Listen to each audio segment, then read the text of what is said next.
நான் முன்னே சொன்னது போல ஒரு தொண்டன் தான் இந்த இயக்கத்தை தலைமை பொறுப்புக்கு வர வேண்டும். ஒரு தொண்டன் தான் இந்த இயக்கத்தை ஆளுகின்ற பொறுப்பை முதலமைச்சராக வர வேண்டும்.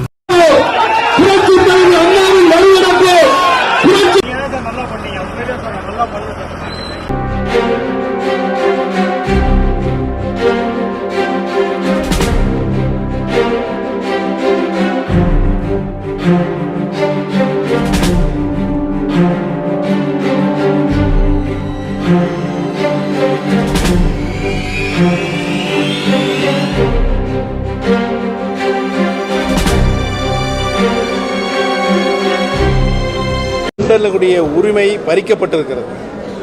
பறிக்கப்பட்ட உரிமையை மீட்க வேண்டிய பொறுப்பு தொண்டர்களை, புரட்சித் தலைவர் எம்ஜிஆர், புரட்சித் தலைவர் மாண்புமிகு அவருடைய தொண்டர்களை காக்க வேண்டிய பொறுப்பு எங்களுக்கு இருக்கிறது. தொண்டன் தான் தலைமையை தீர்மானிக்க வேண்டும். ஒரு தொண்டனும் தலைமைக்கு வர வேண்டும்.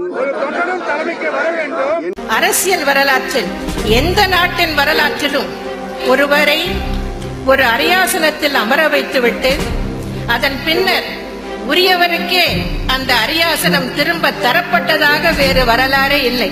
அந்த புதிய வரலாற்றை படைத்து காட்டியவர் அன்பு சகோதரர் ஓ பன்னீர்செல்வம் அவர்கள்.